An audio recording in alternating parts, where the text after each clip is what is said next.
प्रभु यीशु के मीठे और मधुर नाम में आप सभी को जय मसीह की। आज हम जिस विषय को सीखेंगे वो है फॉरगिवनेस, यानी कि क्षमा। जब मैं इस टॉपिक को पढ़ रही थी, जब इस क्षमा के विषय में मैं सोच रही थी, और मैं सोच रही थी कि क्षमा करना हमारे लिए कितना कठिन होता है। किसी को माफ करना, बजाय इसके कि वो हमें दुख पे दुख दे रहा हो, बजाय इसके कि वो हमें परेशानियों पे परेशानियां दे रहा हो, बजाय इसके कि वो हर एक बुरी बातें बोलता हो जो हमें पसंद नहीं है, और बार बार हमारा दिल टूट रहा हो, फिर भी यदि हम उसको दिल से क्षमा करते हैं, तो क्या उसको क्षमा करना, उसको माफ करना, यह हमारे लिए आसान होता है उस वक्त, या फिर हम क्षमा करने के पहले 10 बार सोचते हैं कि हम उसको माफ करें या ना करें। क्षमा बाइबल के अंदर में बहुत महत्वपूर्ण सब्जेक्ट है। क्षमा यदि नहीं होता तो शायद यीशु मसीह स्वर्ग छोड़कर पृथ्वी पर नहीं आते। क्षमा यदि नहीं होता तो मैं और आप नहीं मिलते। क्षमा यदि नहीं होता तो मैं आप लोगों के बीच में नहीं होती। क्षमा यदि नहीं होता तो स्वर्ग का परमेश्वर इस धरा पर नहीं आते, और स्वर्ग के परमेश्वर ने अपने इकलौते पुत्र को हमारे लिए इसीलिए बलिदान किया कि हम पापों से छुटकारा पाए, वो हमें क्षमा करे और हम दूसरों के अपराधों को क्षमा कर सके। हालेलुया। आइए हम जानेंगे कि क्षमा क्या है। क्षमा का मतलब है किसी ने हमें दुख दिया हो, फिर भी हम उसे दिल से माफ कर देते हैं और बदला नहीं लेते हैं। ये होती है क्षमा।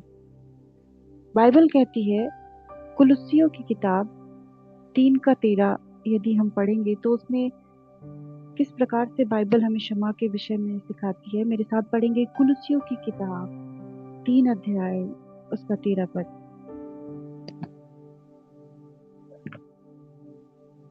और यदि किसी को किसी पर दोष देने का कोई कारण हो तो एक दूसरे की सलाह लो और एक दूसरे के अपराध क्षमा करो। जैसे प्रभु ने तुम्हारे अपराध क्षमा किए वैसे ही तुम भी करो। Thank you so much. यहाँ पर लिखा है कि और यदि किसी को किसी पर दोष देने का कोई कारण हो तो एक दूसरे की सह लो और एक दूसरे के अपराध को क्षमा करो। जैसे प्रभु ने तुम्हारे अपराध क्षमा किए, वैसे ही तुम भी करो। आज हमारे घर में यदि हम पति पत्नी हैं और बच्चे हैं, यदि हमारे बच्चे गलतियां करते हैं तो हम उन्हें माफ करना सिखाते हैं कि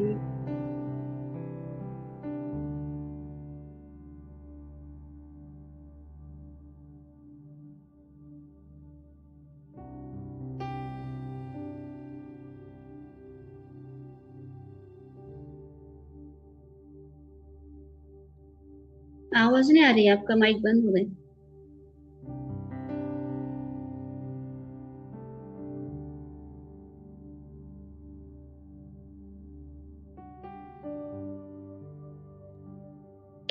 सॉरी, एक्चुअली नेटवर्क इशू था। परमेश्वर का वचन कुलुस्सियों की किताब 3 अध्याय और उसके 13 पद में ऐसे कहता है कि यदि किसी पर दोष यदि हम लगाते हैं, यदि कोई कारण से यदि दोष लगाया जा रहा है, तो एक दूसरे की क्या करना है, सह लेना है। एक दूसरे के अपराध को क्षमा करना है। जैसे प्रभु ने तुम्हारे अपराध क्षमा किए, वैसे भी तुम भी एक दूसरे के क्या करो, अपराधों को क्षमा करो। आज हमारे घर में यदि हम पति पत्नी हैं, हमारे बच्चे हैं, तो हम अपने बच्चों को क्या शिक्षाएं देते हैं कि बेटा, यदि हम गलती करते हैं तो क्या करते हैं, अपने मम्मी डैडी से माफी मांगते हैं। पति पत्नी है तो सबसे पहले कौन सॉरी बोलता है? हेलो। पप्पा सॉरी बोलते हैं पहले। बहुत बढ़िया। ऐसे ही हमें क्या करना है, जरूरी नहीं है कि हर वक्त पति ही माफी मांगे, जरूरी नहीं है कि हर वक्त पत्नी ही माफी मांगे, जरूरी नहीं है कि हर वक्त बच्चे ही माफी मांगे। जरूरी यह है कि हमें, परमेश्वर ये नहीं देखता है कि पति है तो पति ही सॉरी मांगे। हाँ, बाइबल कहती है कि ठीक है, पत्नी पत्नी का सिर क्या है, पति है, तो ठीक है, उनके अधीन में रहना है हमें। लेकिन हमें क्या करना है, परमेश्वर ये नहीं देखता कि वो पुरुष है, उसके अधीन में रहना है, वो बड़ा है हमसे तो हमें माफी मांगनी। परमेश्वर ये नहीं देखता, परमेश्वर दिलों को देखता है, मनों को जांचता है कि किसने दिल से माफी मांगी है, किसने ये स्वीकार किया है अपनी गलती और उसको उसको दिल से माफ किया है। परमेश्वर आपके मनों को देखता है कि आप किस मन से परमेश्वर से माफी मांग रहे हैं। क्या आपके मन में कपट अभी भी है? यदि आप कपट और उसकी गलतियों को रखते हुए मुंह से सिर्फ बोल रहे हैं कि हाँ चलो मैंने आपको माफ किया, नहीं, आपको दिल से माफी मांगने की आवश्यकता है। और प्रेम से, बाइबल कहती है कि एक दूसरे की क्या करना है, सहना है, और एक दूसरे के अपराध को क्षमा करना है। जैसे यीशु मसीह ने क्या किया, हमारे अपराधों को सह लिया और परमेश्वर से हमारा मेल मिलाप कराया। हालेलुया। हमें वैसे ही क्षमा करना है जैसे परमेश्वर हमें शुरू से लेकर अब तक क्षमा करते रहे हैं। सबसे बड़ा उदाहरण यदि हम देखें ना बाइबल के अंदर में, तो सबसे बड़ा उदाहरण है यीशु मसीह का उदाहरण। जब यीशु मसीह को क्रूस पर चढ़ाया गया तब भी उन्होंने माफ किया। और हमारे लिए सबसे कठिन बात यही होती है कि जब हमारे जीवन में वही इंसान बार बार अपनी गलतियों को दोहरा रहा होता है, हमें तकलीफ पे तकलीफ दे रहा होता है, और हमारे लिए ये कहना बड़ा मुश्किल होता है कि सॉरी। नहीं होता हमसे, कई बार हम टूट जाते हैं कि यार वो गलती बार बार हमारे जीवन में दोहराई जा रही है, सामने वाले व्यक्ति ने हमें बार बार हमें टॉर्चर किया है किसी शब्द को लेकर के, उसके व्यवहार को लेकर के, और हम उसे उस वक्त हमें माफ करना बहुत मुश्किल होता है, बहुत मुश्किल होता है। लेकिन क्या ये जो मुश्किल हम इस वक्त इस समय में अपने जीवन काल में, क्या हमारी मुसीबत यीशु मसीह से बढ़कर है? नहीं। यीशु मसीह क्रूस पर थे और उन्हें क्रूस पर से लोगों को कहा कि हे पिता, इन्हें क्षमा कर, ये नहीं जानते कि ये क्या कर रहे हैं। और दुख और मुसीबत को सहते हुए, परेशानियों को सहते हुए उन्होंने कहा कि हे पिता, इन्हें क्षमा कर, क्योंकि ये नहीं जानते कि ये क्या कर रहे हैं। हमें दुनिया में जाने की जरूरत नहीं है, हमें बाइबल ये बताती है प्रभु यीशु मसीह सबसे सबसे बड़ा वो उदाहरण है हमारे जीवन में, हमारे आत्मिक जीवन में, हमें लोगों को माफ करने के लिए, कि वो इतने कष्टों में होने के बावजूद भी 39 कोड़ों की मार खाई, कांटों पे, सर पे कांटों का ताज पहनाया गया, हाथों में कीले लगे हुए हैं, खून बह रहा है, पैरों में कीले लगे हुए हैं, धूप तेज है, क्रूस पर चढ़ाए गए हैं, लोग उनका मजाक बना रहे हैं, हाँ, फिर भी मैं उन्होंने क्षमा किया। मेरे और आपके लिए परमेश्वर का वचन आज ये कहना चाहता है कि यदि हम प्रभु में हैं, यदि हम वचन में हैं, यदि हम प्रभु को जान गए हैं, निरंतर संगति में जा रहे हैं, चर्च जा रहे हैं, और कलीसिया के अंदर में, मान के चलिए यदि कलीसिया के अंदर में कोई बहन ऐसी है, कोई भाई ऐसा है जिसने आपको ठेस पहुंचाया हो, जिसने आपको चोट पहुंचाई है, यदि हम उसके प्रति कड़वाहट रख के परमेश्वर के भवन जाते हैं, यदि हम अपने मन में उसको क्षमा ना करके और परमेश्वर के भवन जाते हैं, और फिर हम दिन में, अभी अभी चल रहा है दुख भोग सप्ताह, लोग 40 दिन का फास्टिंग रह रहे हैं, और 40 दिन के फास्टिंग में वो उस व्यक्ति को क्षमा नहीं कर रहे हैं जिसने उसको चोट पहुंचाई हो। मैं आपसे कहना चाहती हूँ कि आपकी प्रार्थना नहीं सुनी जाएगी, आपकी प्रार्थना परमेश्वर नहीं सुनेगी, क्योंकि आप कितनी भी कोशिश कर लें, यदि आपने उस व्यक्ति को क्षमा नहीं किया है, माफ नहीं किया है, आपकी प्रार्थना स्वीकार नहीं होगी। जब हम परमेश्वर का वचन बताता है उस व्यक्ति की प्रार्थना सुनी जाएगी जिसने अपने पापों का अंगीकार किया, अपनी वेदी को, वचन कहता है, अपने भेंट को वेदी के पास छोड़ और पहले जा अपने भाई से मेल मिलाप कर, फिर उसके बाद आके वेदी पर भेंट चढ़ा। यदि हम इस प्रकार की प्रार्थना करते हैं, दिल से माफ करते हैं, तो परमेश्वर हमारी प्रार्थनाओं को सुनते हैं। कलीसिया के अंदर में मैंने ऐसे बहुत सारी बहनों को देखा है, बहुत सारी बहनों को देखा है कि यदि किसी ने उनका दिल दुखाया है, किसी ने उनको चोट पहुंचाई है, किसी ने किसी भी रीति से उनके जीवन में कष्टों को लाने की कोशिश की है, दुख उनके जीवन में दिया हुआ है, वो एक दूसरे के पास बैठना पसंद नहीं करते हैं, वो एक दूसरे की तरफ देखना भी पसंद नहीं करते हैं। मेरे और आपके लिए परमेश्वर का वचन ये कहता है कि अपना भेंट वेदी के पास छोड़, और परमेश्वर का वचन कहता है कि पहले जा अपने भाई से मेल मिलाप कर, यानी कि उससे जिसने आपको चोट पहुंचाई है उससे आप दिल से माफ करो कि बहन जो भी हुआ है मैं आपसे दिल से माफी मांगती हूँ, मुझे माफ करे। भाई मैंने आपको माफ किया है, मैंने आपको क्षमा कर दिया है, अब जो भी हुआ उसको हम भूल के एक नई शुरुआत करने के लिए जा रहे हैं। इस तरीके से हमें उसे माफ कर रहे हैं, लेकिन हमसे ये नहीं होता है। हम सारी चीजों को भूल जाते हैं और हम अपने जिद में रहते हैं कि नहीं मुझे तो माफ नहीं करना है, मुझे तो क्षमा नहीं करनी है, नहीं उसने मुझे ऐसा बोला, अब हद हो गई है, अब मैं माफ नहीं करूंगी, अब मैं किसी प्रकार से उस व्यक्ति को माफ नहीं करूंगी, या फिर मैं किसी प्रकार से उस इंसान को माफ नहीं करूंगा जिसने मुझे परेशान किया है, जिसने मुझे बार बार परेशान किया है, जिसने मुझे बार बार मजबूर किया है कि मैं उससे नफरत करूं। लूका रचित सुसमाचार 23 अध्याय उसके 34 पद को हम पढ़ेंगे कि यहाँ पर परमेश्वर का, लूका रचित सुसमाचार 23 अध्याय 34 वचन से निकालेंगे।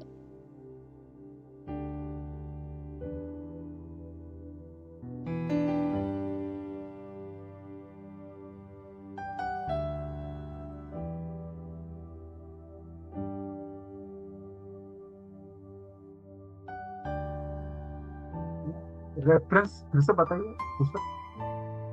लूका 23 अध्याय वचन 34।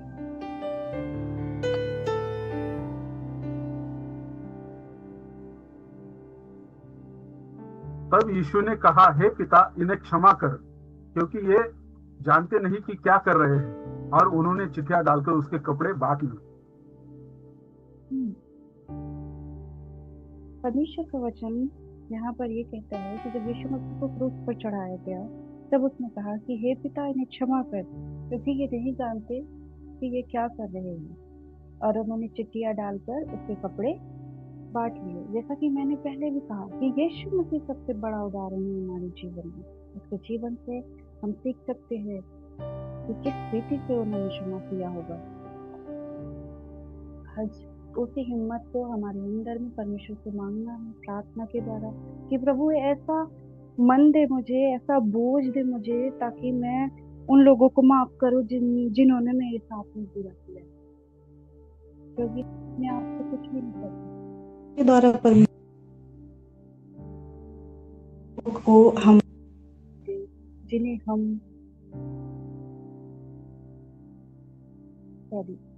प्रभु हमारे जीवन में ऐसा मन दे हमें कि हम उन लोगों को माफ कर सकें, ऐसा हृदय दे, माफ करने वाला हृदय दे, ताकि हम उन लोगों को माफ कर सकें। सच्ची क्षमा वही होती है जो दर्द में भी दी जाए। परमेश्वर का वचन कहता है कि हे पिता इन्हें क्षमा नहीं।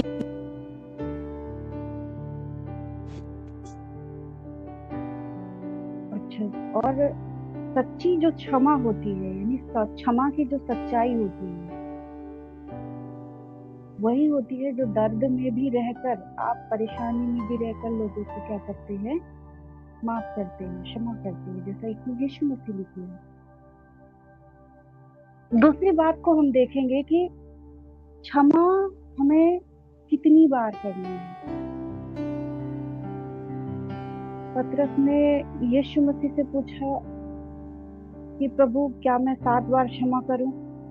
यीशु ने कहा मैं तुझसे यह नहीं कहता कि तू 7 बार क्या कर, क्षमा कर, वरन 7 के 70 बार तक क्षमा कर। यदि हम मल्टीप्लाई करें 70 का 7 से, यदि हम मल्टीप्लाई करें तो कितना होता है? कोई मुझे बताएंगे?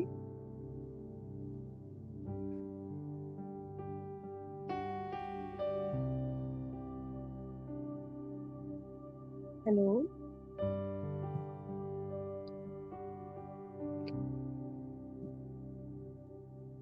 490।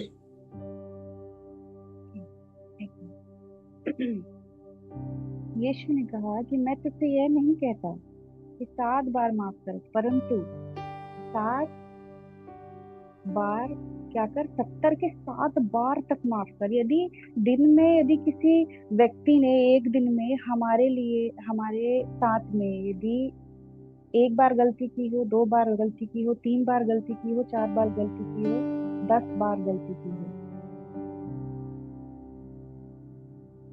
तो वचन कहता है कि हमें 490 बार, यदि, और 490 बार तो कोई भी गलती नहीं करता होगा। 1 बार करता होगा, चलो 2 बार करता होगा, 3 बार करता होगा, लेकिन वचन कहता है कि उसको दिन में हमें, यदि वो गलती कर भी रहा है, कोई व्यक्ति हमसे, हमारे साथ दुर्व्यवहार कर भी रहा है, तो हमें 490 बार उसे माफ करना है। ये नहीं कि परमेश्वर का वचन हमें ये सिखाता है कि हमें माफ करते रहना है। हमें अपनी, जब तक हमें जीवन में है, जब तक हम जीवित हैं, तब तक हमें माफ करते रहना है। तब तक हमें लोगों को माफ करते हुए अपने जीवन में आगे बढ़ते रहना है।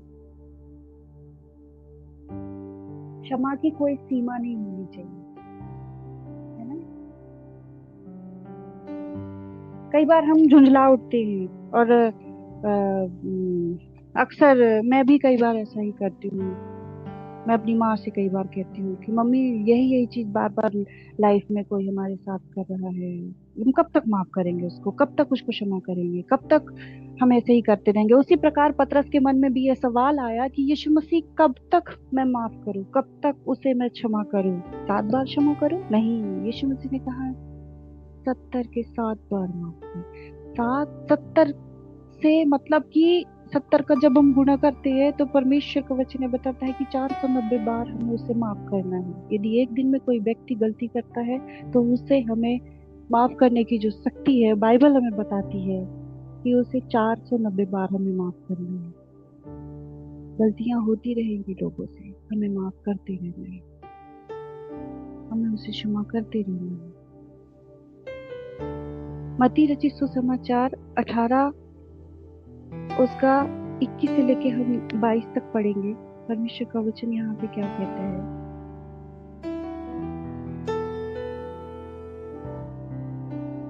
तब पतरस ने पास आकर उसे कहा, हे प्रभु, यदि मेरा भाई अपराध करता रहे तो मैं कितनी बार उसे क्षमा करूं? क्या 7 बार तक?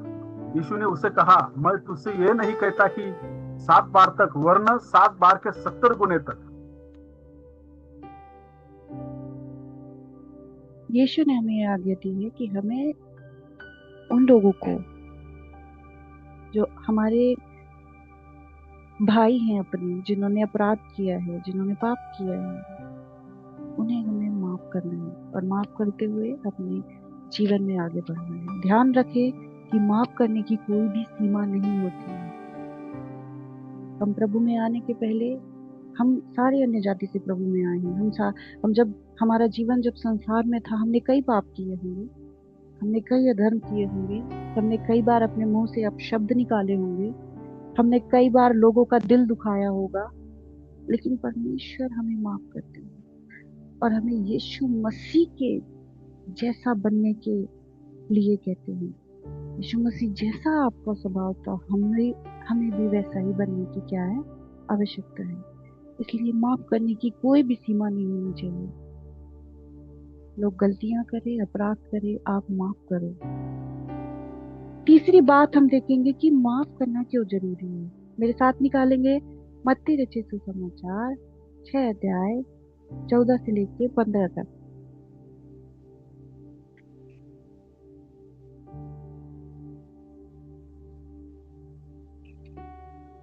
इसलिए यदि तुम मनुष्य के अपराध क्षमा करोगे तो तुम्हारा स्वर्गीय पिता भी तुम्हें क्षमा करेगा, और यदि तुम मनुष्य के अपराध क्षमा न करोगे तो तुम्हारा पिता भी तुम्हारे अपराध क्षमा न करेगा।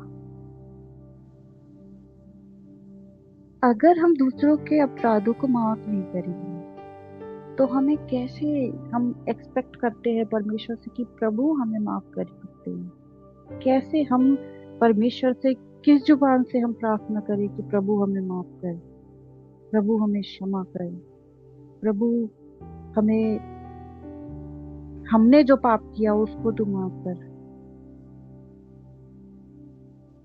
हम खुद जब माफ नहीं कर सकते हैं दूसरों को, और हम परमेश्वर से एक्सपेक्ट करते हैं, परमेश्वर से यह आशा लगाए रखते हैं कि प्रभु तू हमारे अपराधों को माफ कर, तू हमारे अधर्म को क्षमा कर, तू हमारे गलतियों को माफ कर। नहीं, मुझे और आपको माफी नहीं मिल सकती जब तक कि हम दूसरों के अपराध को क्षमा न करें, जब तक कि हम दूसरों के अपराध को माफ न करें। परमेश्वर का वचन कहता है कि यदि तुम मनुष्यों के अपराध को क्षमा ना करोगे तो तुम्हारा स्वर्गीय पिता भी तुम्हारे अपराध को क्षमा नहीं करेगा। और यदि तुम्हें माफी चाहिए, तुम्हें क्षमा चाहिए, तो तुम पहले अपने अपराधियों को क्षमा करो, जिन्होंने तुम्हारे साथ में बुरा किया है उन्हें क्षमा करो। अगर हम दूसरों को माफ नहीं करेंगे तो हमें भी क्षमा नहीं मिलेगी।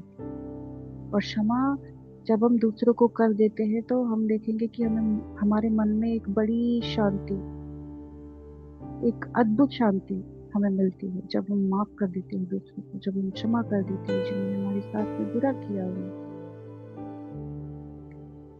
यदि हम किसी ने हमारे साथ बुरा किया हो और बार बार उसका चेहरा हमारे सामने आता हो और हमने अभी तक उसको माफ ना किया हो, तो उसके चेहरे को देख के आप परेशान होंगे कि इसके साथ, कि इसने मेरे साथ ऐसा किया था, कि वो परेशान कम होगा लेकिन उससे ज्यादा आप परेशान होंगे, उससे ज्यादा मैं परेशान होंगी। जब जब आप उसका चेहरा देखेंगे, जब जब आपकी उससे मुलाकात होगी, आप परेशान होंगे। यदि आपको परेशान नहीं होना है, यदि आपको उसे देख करके अपने मन में उसकी वही गलतियां यदि आपको याद आ रही हो, तो मुझे और आपको आज जरूरत है कि आज ही परमेश्वर के सामने घुटने टेके और प्रार्थना करें कि प्रभु, मेरे जीवन में जितने लोगों ने भी बुरा किया है उन सभी को मैं माफ करती हूँ। और आप एक अद्भुत शांति को अपने जीवन में देखें। हालेलुया। चौथी बात हम देखेंगे कि क्षमा ना करने का परिणाम। जब हम क्षमा नहीं करते तो उसके भी परिणाम हमारे जीवन में दिखाई देते हैं। इफिसियों की किताब 4 अध्याय निकालेंगे। इफिसियों की किताब 4 अध्याय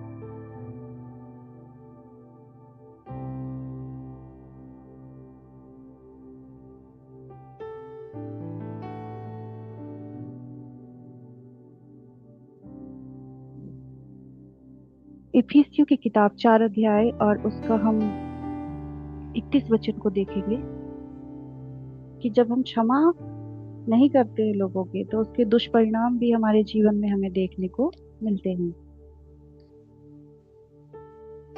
पढ़ेंगे मेरे साथ इफिसियों की किताब 4 अध्याय उसका 31 वचन।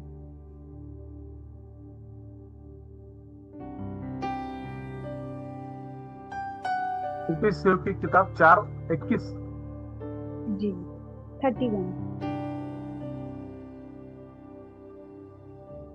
सब प्रकार की कड़वाहट और प्रकोप और क्रोध और कलह और निंदा सब बैर भाव समेत तुमसे दूर की जाए, 32 भी पढ़ेंगे। एक दूसरे पर कृपालु और करुणामय हो, और जैसे परमेश्वर ने मसीह में तुम्हारे अपराध क्षमा किए, वैसे ही तुम भी एक दूसरे के अपराध क्षमा करो। सब प्रकार की कड़वाहट, सब प्रकार के प्रकोप और क्रोध और कलह और निंदा और बैर भाव समेत तुमसे दूर की जाए। यदि हम क्षमा नहीं करते हैं हमारे मन में उस व्यक्ति के प्रति जिसने भी हमारे साथ में बुरा किया है, जिसने भी हमारे साथ गलत व्यवहार किया है, वचन कहता है तब हमारे मन में उसके प्रति कड़वाहट, प्रकोप, क्रोध, कलह, निंदा, बदले की भावना कि जैसा उसने हमारे साथ किया हम भी उसके साथ वैसे ही करेंगे, बैर भाव समेत दूर की जाए। जब हम माफ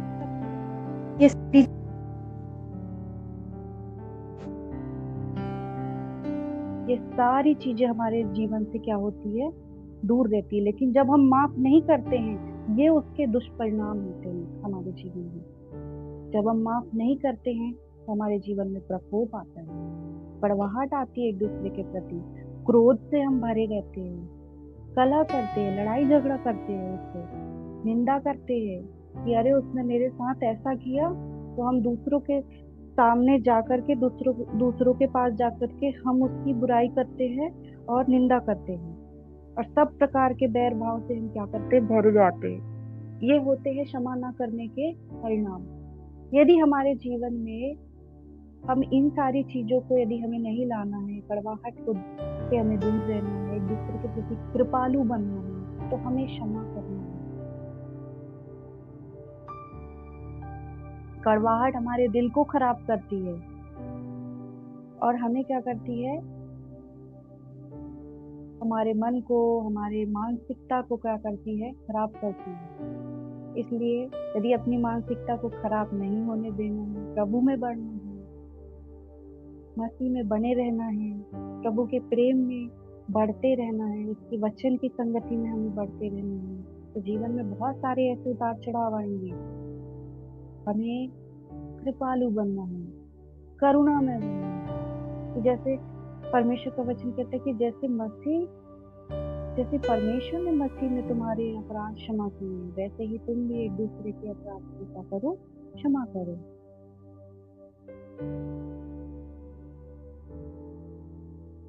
यदि हम क्षमा नहीं करते हैं तो हमारे अंदर कड़वाहट आती है, और कड़वाहट हमारे दिलो दिमाग को तहस नहस करके रख देती है। लेकिन जब हम क्षमा करते हैं तो क्षमा हमें उन सारी परिस्थितियों से हमें क्या करता है, आजादी देता है, कड़वाहट से आजादी देता है। एक दूसरे के प्रति हमारे मन में फिर बैर नहीं रहता है जब हम किसी को दिल से माफ करते हैं। सब प्रकार की कड़वाहट को मिटाकर जब हम माफ करते हैं, एक दूसरे को क्षमा करते हैं, हम इन सारी चीजों से आजाद होते हैं और हमारी एक सही मानसिकता परमेश्वर के वचन में बढ़ने के लिए हो जाती है। अब सवाल ये पैदा होता है कि जीवन में इसे कैसे लागू करें। माफ करना तो बड़ा मुश्किल है, सुन तो लेते हैं वचन को, कई बार पढ़ लेते हैं, हम रोज प्रार्थना करते हैं, प्रभु जैसे हमने अपने अपराधियों को क्षमा किया वैसे तू भी हमारे अपराधों को क्षमा कर। रोज हम सुबह उठते हैं, शाम को सोते हैं, अपने बिस्तर पे जाते हैं, प्रार्थना करते हैं, ईश्वर की प्रार्थना करते हैं कि प्रभु जैसे मैंने अपने अपराधियों को क्षमा किया वैसे तू भी हमारे अपराधों को क्षमा कर। हम प्रार्थना तो कर लेते हैं ऊपर ऊपर से, लेकिन सच में क्या हम उन लोगों को माफ कर पाते हैं जिनने हमारे साथ में गलत किया है? यदि नहीं तो आज माफ करने की आवश्यकता है। अब जीवन में लागू कैसे करें? जिसने हमें दुख दिया है उनके लिए प्रार्थना करना है। पहली बात, जिसने भी हमें दुख दिया है उनके लिए प्रार्थना करना है। दूसरी बात, बदला लेने की सोच बिल्कुल भी हमें छोड़ देनी है कि उसने हमारे साथ बुरा किया तो हम भी उसके साथ में बुरा करेंगे। नहीं, बदला लेने की जो सोच है हमें वहीं पे छोड़ देना है। परमेश्वर का वचन कहता है कि यदि तू अपनी भेंट वेदी पर लेके आया है तो वहीं पे छोड़ और पहले जा अपने भाई से मेल मिलाप कर, उसके बाद मेरे पास आ और भेंट को चढ़ा।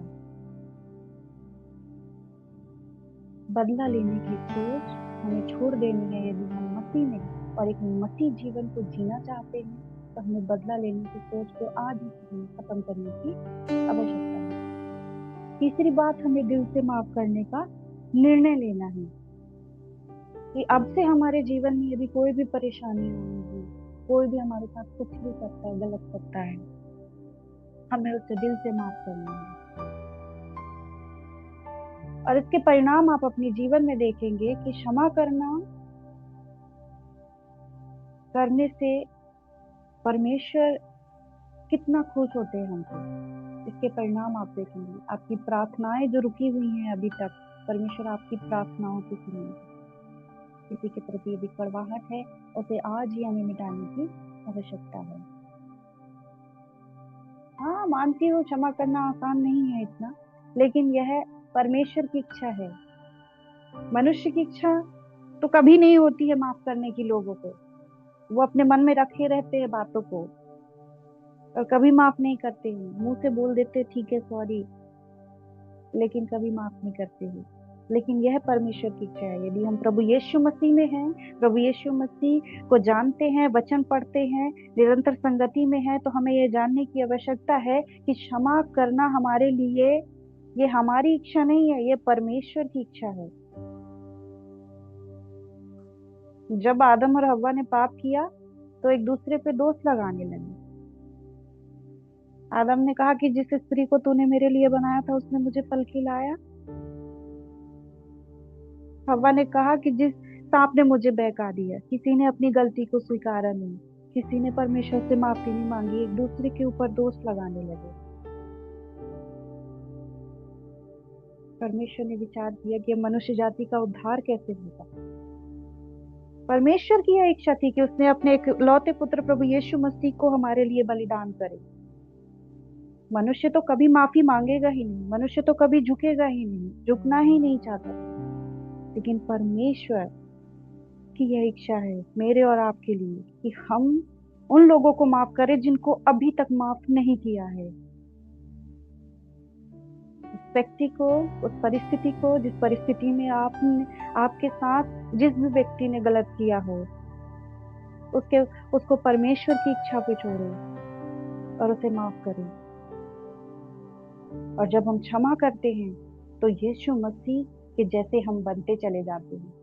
जैसा यीशु मसीह थे वैसे यदि हमें बनना है तो हमें माफ करना है। आइए हम निर्णय ले अपने जीवन में कि हम दिल से हर एक व्यक्ति को क्षमा करेंगे जैसे परमेश्वर ने हमें क्षमा किया है।